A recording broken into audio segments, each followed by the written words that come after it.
بيا كمال كنور أونلاين تي في كجن قواسمه مي جرام جديد مبايبن كجن شانل نور أونلاين تي في غوري جيجن بسبسكرايب ko bi ruane dialan konde banu kaya katong na ke tong ne tenas ke tong nori bika chwa jegi kamal gorejin bi mishal notification bell bije twan mishe kelut mishe twan ko ruane kona balat kare bikan chwa shupka ji kapet gwa dana pai ka berech let kajan gwasame bana ko raja dan en bukon lat kajan gwasame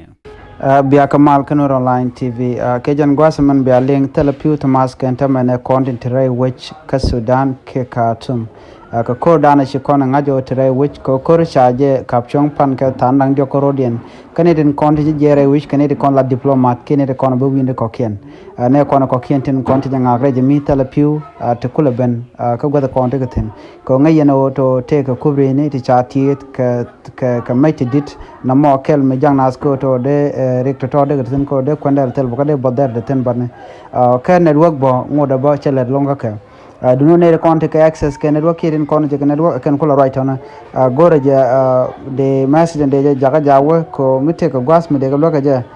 de ko lok na me agent la dan am pai ben kan contact re which ka Sudan ne ko la junubin